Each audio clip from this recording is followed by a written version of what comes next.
Andamos de noche.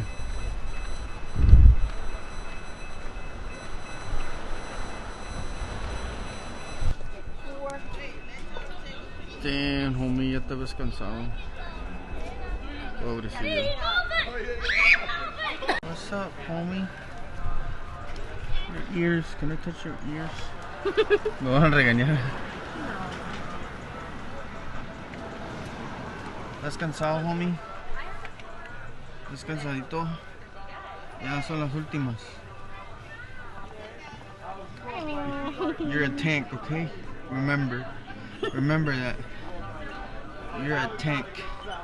Eso. Sí sabe. Se llama Moon. La luna. Bye bye. There's still a bucket up there somebody needs to grab. Okay. Ya se va para la casa. Moon Tank se llama. He Bye, ran in Moon. already. Step out. Yeah, he's not feeling well. Okay, baby, come on. Bye, Moon.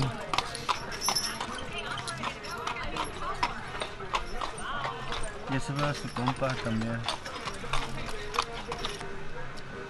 Estamos aquí en un tour que nos van a dar con el caballito. A ver qué tal está el tour. What time is it? Dicen como a las 8, ¿no? 8:30. Son las 8:30. Carriage drives looking for one more group to load up for a half-hour ghost tour of the French Quarter. See a dying city. Let's go. Her daddy was a donkey, Damn. and her mom was a horse. And we use mules in New Orleans because during our summer months, they tolerate heat better than horses do. And they are smarter than horses. Mules are so smart that while we're doing this tour, somebody could throw a rock at me, I could fall off the carriage, and Sire could do the route all by herself. Oh. But I will warn you, given a choice, Desire's tour would probably be straight back to the barn. But after this tour, that's exactly where we're both going. Okay. Go ahead, baby girl. And this is what we call Desire's mule turn instead of her U-turn. Good girl. Now here on your left, this is Jackson Square. It's named for General Andrew Jackson. In the Battle of New Orleans in 1815, he helped us defend the city from invading British troops. In honor of that, the city erected a monument of General Jackson here in the year 1850. But before 1850, what stood in this square was a gallows, because on Sunday afternoons, this is where public executions took place. And here in New Orleans, execution was accomplished by hanging. Now, also on your left, that beautiful white church there is St. Louis Cathedral. That is the third church to stand on that property. It was also constructed in 1850.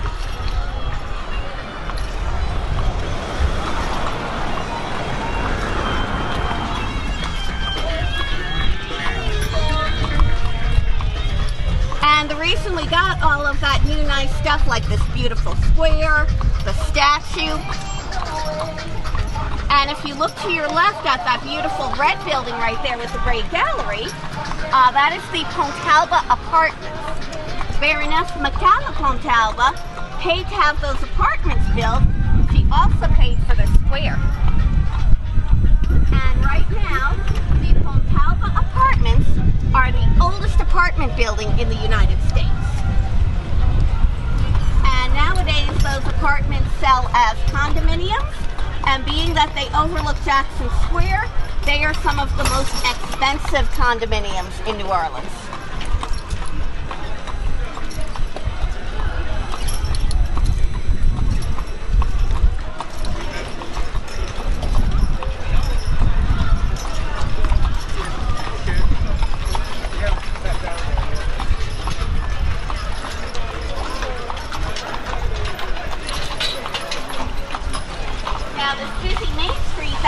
Right here. This is called Decatur Street. But up until 1897, this was called Levee Street. Because here to my right, where we have Cafe du Monde and the souvenir shops, that's where the first settlers put up levees to try and protect the city from hurricane flooding.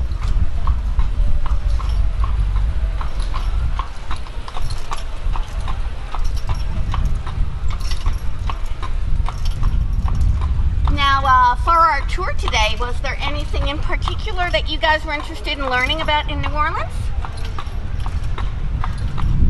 No, not really. Okay, great. We can do everything. Uh-oh. Easy, easy, easy.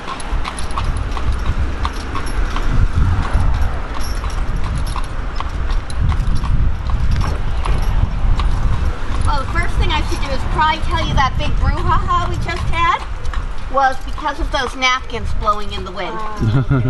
A lot of the mules are scared of napkins and plastic bags.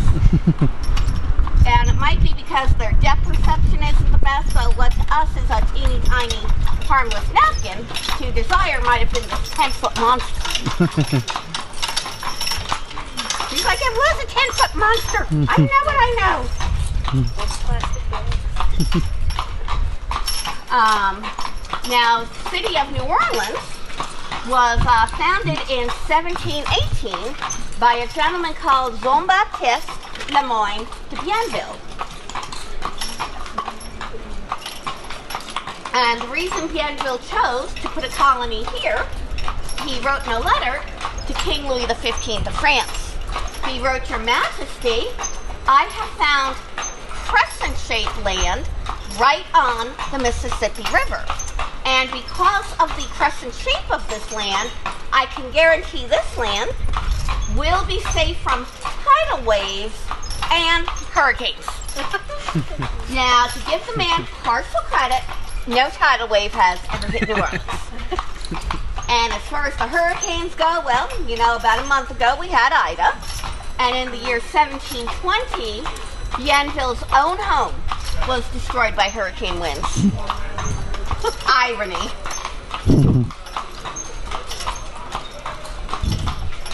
Now, coming up on your right, that brick building on the corner is Harry's Corner, one of our local bars.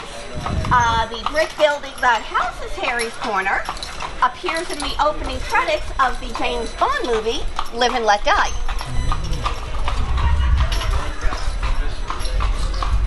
And back in 2010, Harry's Corner has a dubious distinction of being the bar where actor Nicolas Cage was arrested for drunk and disorderly conduct.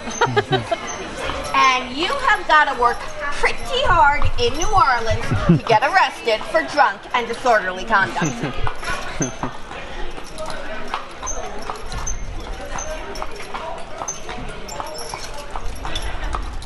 Good girl.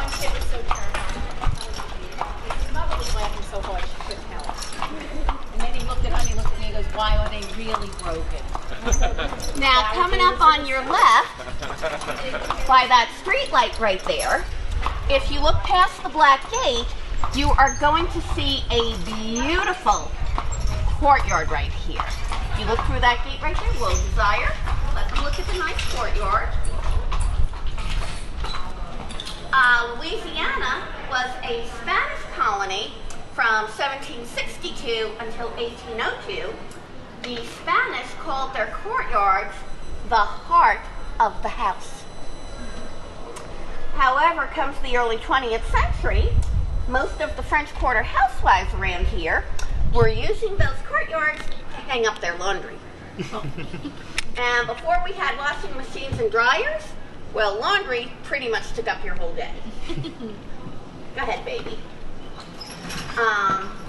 Now, most housewives, for whatever reason, chose to do their laundry on Mondays.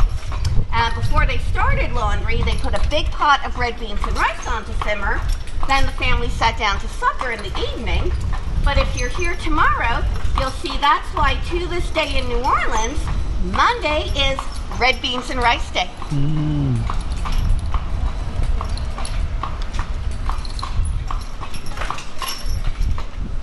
Good girl. Now, while we do our tour, you will see that Desire here does walk a bit slow. She can get her job done. However, if we ever see another mule carriage in front of us, Desire will speed up to catch up with them. Mules are pack animals. They always feel better when they're together. And if we see any of Desire's favorite mule buddies, she will whinny to say hi to them. Now, coming up on your right, that white building behind the trees with the gas lamp is the Hotel Provincial. Is anybody staying at the Provincial? Yeah, too bad. I like telling people their hotel is haunted.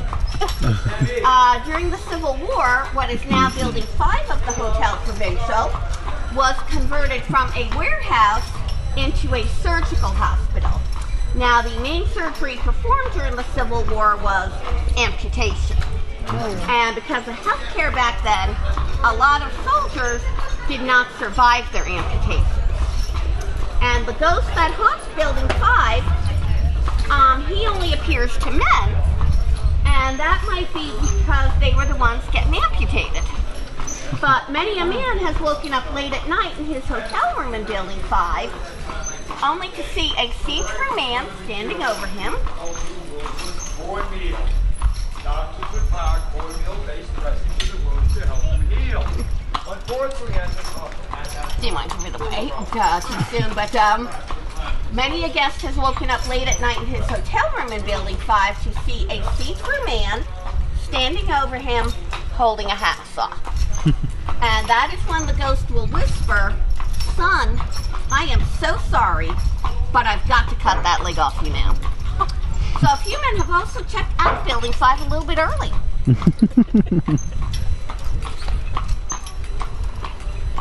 Question. Sure.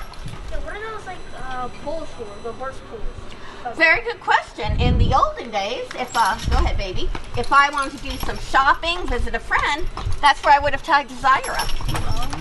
And some of those poles date back to the 19th century. Now here on your right, this beautiful white building with the cross is the Ursuline Convent. The Ursuline Convent is the oldest building in the Mississippi River Valley.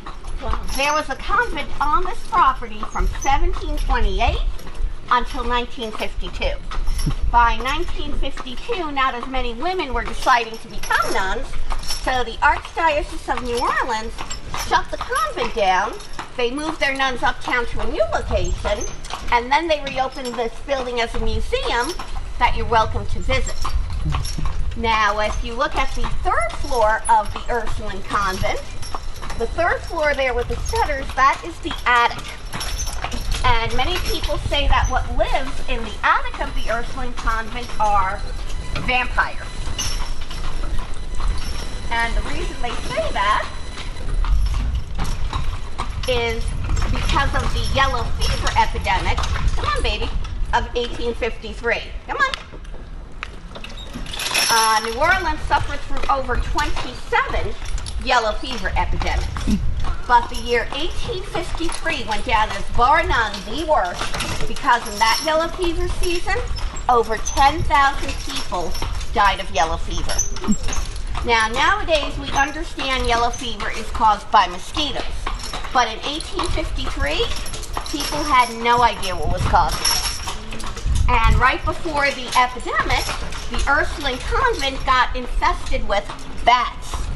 And as the epidemic got worse and worse, some people decided that those were no ordinary bats in the Ursuline attic. They were vampire bats. And those vampire bats, at sunset, were sneaking out of the convent to feed on the population. Now, according to the rumor, those bats were not taking enough blood to make anyone immortal. They were taking just enough blood to make people sick. That's why everybody had yellow fever. And I will say that as far as theories go, that is pretty creative. I've not heard anybody come up with something like that to explain COVID.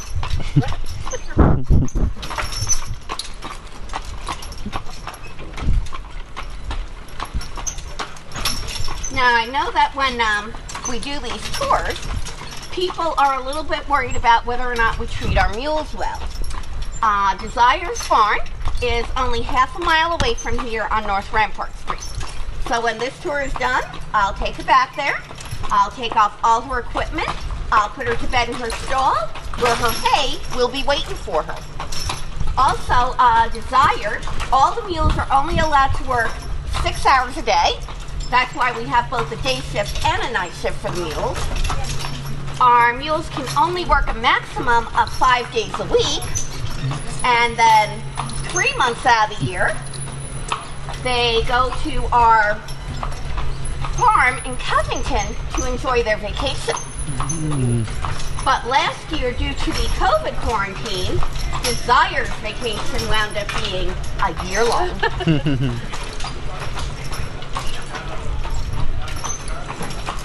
Now, I do apologize to you folks for the absolutely horrible condition our streets and roads are in. New Orleans was colonized in 1718, and it sometimes feels like that is the last time they did any sort of road repair.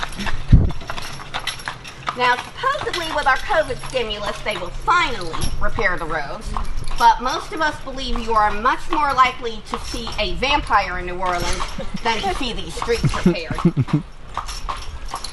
Now, if you look on the right at these cottages that have the stained glass in their attic windows, those are what we call craftsman cottages. Craftsman cottages are relatively new architecture for New Orleans. They were constructed in the 1920s. Most of our architecture here in the French Quarter is what we call antebellum, pre-Civil War, because of the Vieux Carré Commission. The Vieux Carré Commission, it's their job to make sure the French Quarter doesn't lose its antebellum architecture. They tell you what style of building you can have in the French Quarter.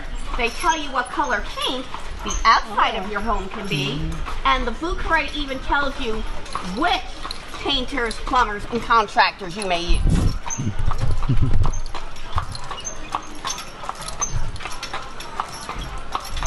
Good girl.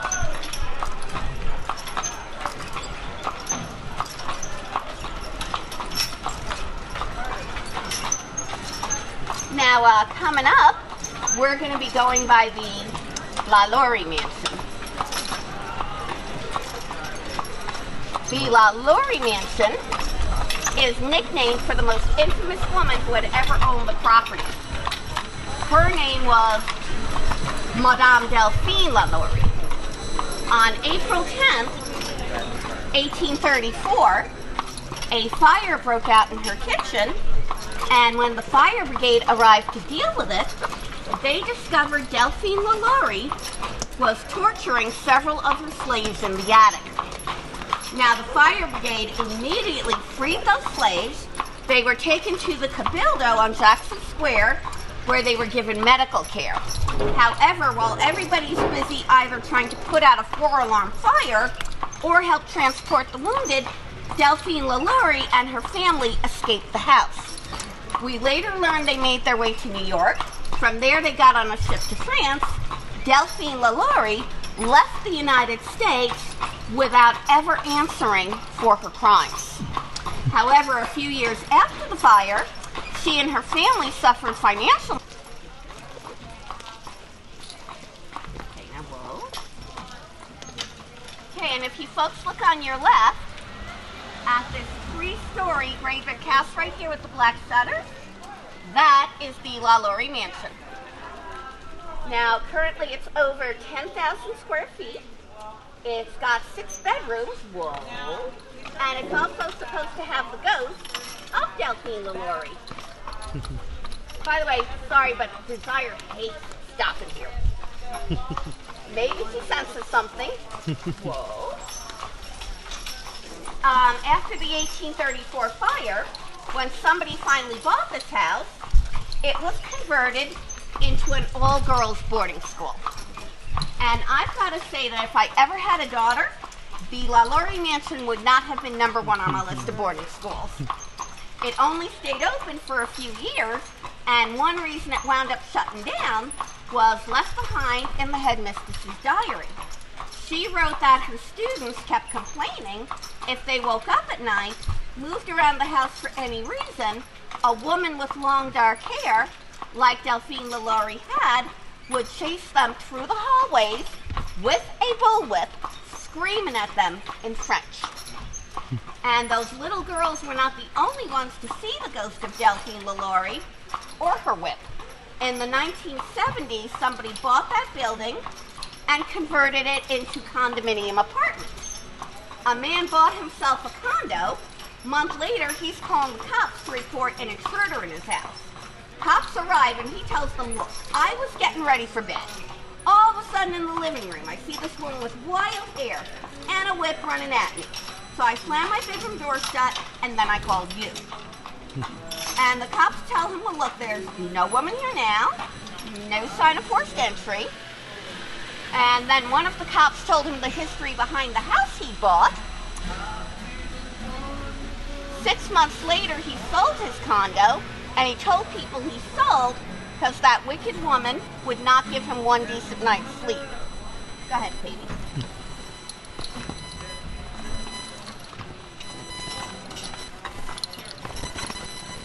And right here on your right, this beautiful brick building here with the gas light, this is where they filmed The Originals, which was a TV show about vampires. Whoa. I love it when he has his shutters open.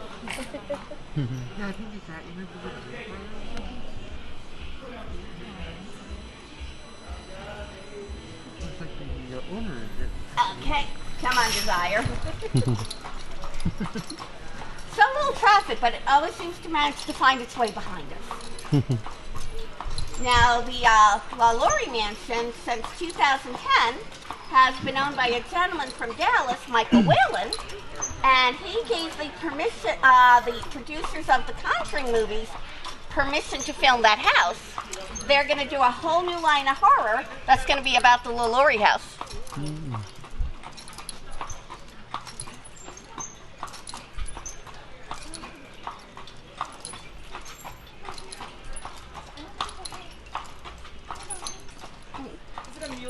Yep, Desire is a mule.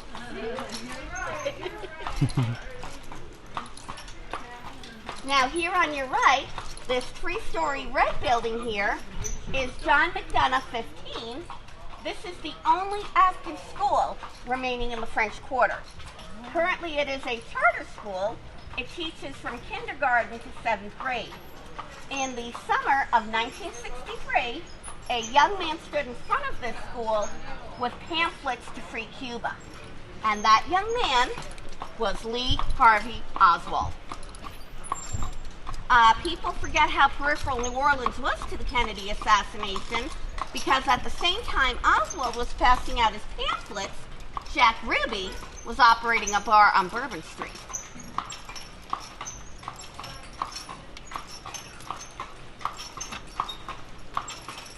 Good girl. Now here on your right, this yellow building right here with the flags is the Andrew Jackson Hotel. Our city suffered through the Great Fire of 1794. 80% of the city burned down. And at the time of the fire, what stood on this property was a school for boys. Now when the fire broke out, the priest in charge of the building tried to wake up every little boy and get them out on the sidewalk to safety. Unfortunately, 5 young boys got caught on the back staircase of the building and they died from smoke inhalation. And one of those boys, a young man named Armand, has stayed with us over the centuries as a poltergeist. Guests who stay at the Andrew Jackson Hotel, especially guests who stay on the 2nd floor of the Andrew Jackson Hotel, report Armand loves playing tricks on them. Armand will turn off and on the faucets in your bathroom sink. Armand steals spare rolls of toilet paper and uses them to cover bedspreads. And sometimes Armand takes your picture. People have woken up in the morning, looked at their cell phones and cameras, and found pictures of themselves sound asleep. That's what usually gets to people. Now, right here, this is Royal Street that we're on. Royal Street is very well known for all the art galleries that it has.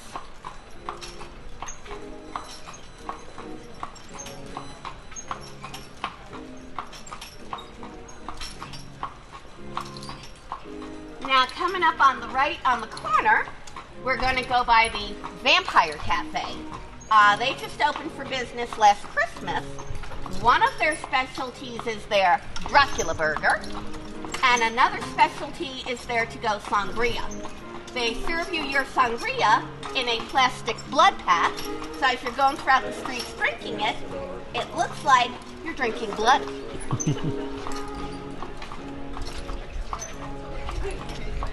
Now, here on your left, the reason we have an empty lot right here is because 8 years ago, the week before Halloween, the house that used to stand there collapsed. Now, thankfully, no one was hurt. Fire department even got all the pets out.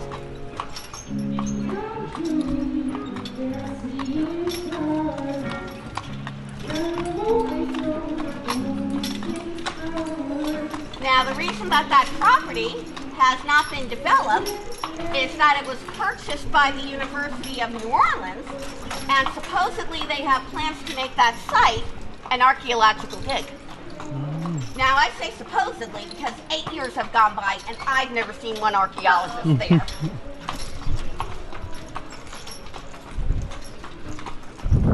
Now, coming up on your right, that beige building there is the Presbytere. The Presbytere was originally built as a home for clergy, and nowadays it's a museum.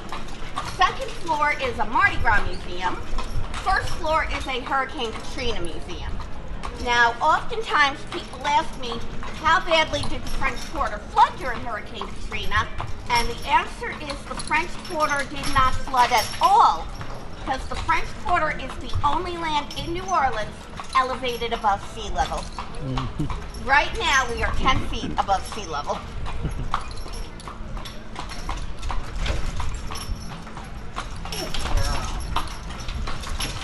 Now, the decision was made for Ida not to evacuate our mules. The stable manager and all the hands stayed with them throughout the storm, making sure they got their food, making sure their bedding was clean. And apparently, like you guys saw the way Desire reacted over those napkins blowing in the wind, well, apparently even Desire, when Hurricane Ida was raging, they were perfectly calm. They were like, nah, there's a little wind, there's a little rain, no big deal. Desire, if only you could have that attitude towards napkins.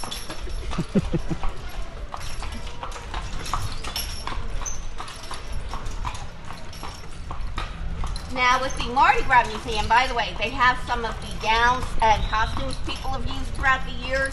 Beautiful. But people also ask, when is Mardi Gras? And the answer is that Mardi Gras is a different day each year because it's always the Tuesday before Lent, before Ash Wednesday when Lent starts. And the theory in the olden days was you had Mardi Gras season, so you would eat, drink, gamble, carouse, and then you'd behave yourself for Lent. And for Mardi Gras, this year it's going to be on March 1st. We're really hoping this year we actually have our Mardi Gras parades as opposed to last year when we didn't. But one reason we use beads to celebrate Mardi Gras is because back in the 1800s, when New Orleans first started having Mardi Gras parades, people on parade floats could throw anything they wanted. So there were some floats that were throwing rocks and stones at people. That is when the city council had to step in and say, look, we did not realize you people were psychopaths. From now on, we will tell you what you can and cannot throw. And that's when it was decreed people on floats can throw flowers, stuffed animals, candy, jewelry. Now, for Halloween, we're having a bunch of mini parades. So while you're here, if you go to a parade, here's a superstition we have. If you're at a parade, somebody at float throws some beads at you. If you catch those beads in your hand, keep them. They're good luck. But if they throw at you, you miss, and the beads land on the sidewalk, do not pick them up. They're bad luck now. By the way, you guys might have noticed that Desire here has picked up the pace. That is because she knows we're coming back to Jackson Square. She's like, well, finally, great time.